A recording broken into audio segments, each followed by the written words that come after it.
I now give the floor to a representative of United Nations Watch. Thank you, Mr. President. 6 decades ago, in the aftermath of the Nazi horrors, Eleanor Roosevelt, René Cassin, and other eminent figures gathered here on the banks of Lake Geneva to reaffirm the principle of human dignity. They created the Commission on Human Rights. Today we ask, what has become of this noble dream? In this session, we see the answer. Faced with compelling reports from around the world of torture, persecution, and violence against women, what has this Council pronounced? What has it decided? Nothing. Its response has been silence. Its response has been indifference. Its response has been criminal. One might say, in Harry Truman's words, that this has become a do-nothing, good-for-nothing Council. But that would be inaccurate. This Council has, after all, done something. It has enacted one resolution after another, condemning one single state, Israel, in 8 pronouncements, and there will be 3 more this session. Hamas and Hezbollah have been granted impunity. The entire rest of the world, millions upon millions of victims in 191 countries, continue to go ignored. So yes, this Council has done something. And the Middle East dictators who orchestrate this campaign will tell you it is a very good thing, and that they seek to protect human rights, Palestinian rights.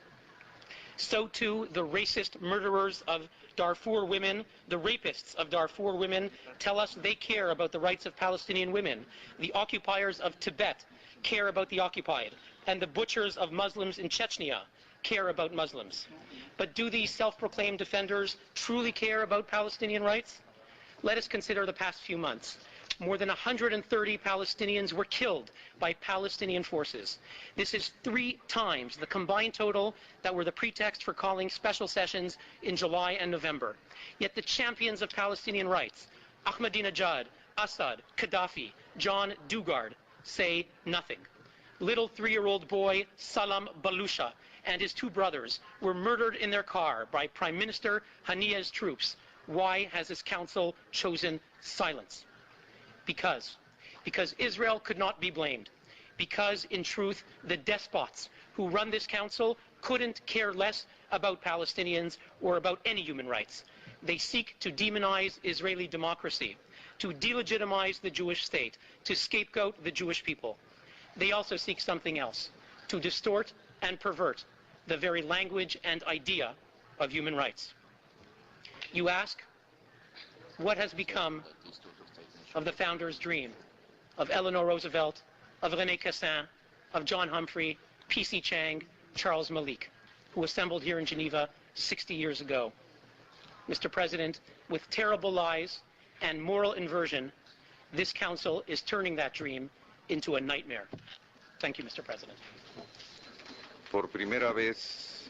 For the first time in the session, I will not express thanks for that statement. I shall point out to the distinguished representative of the organization that just spoke, the distinguished representative of United Nations Watch. If you'd kindly listen to me. I am sorry that I'm not in a position to thank you for your statement. I should mention that I will not tolerate any similar statements in the Council. The way in which members of this Council were referred to, and indeed the way in which the Council itself was referred to, all of this is inadmissible. In the memory of the persons that you referred to, founders of the Human Rights Commission, and for the good of human rights, I would urge you in any future statements to observe some minimum proper conduct and language. Otherwise, any statement you make in similar tones to those used today will be taken out of the records.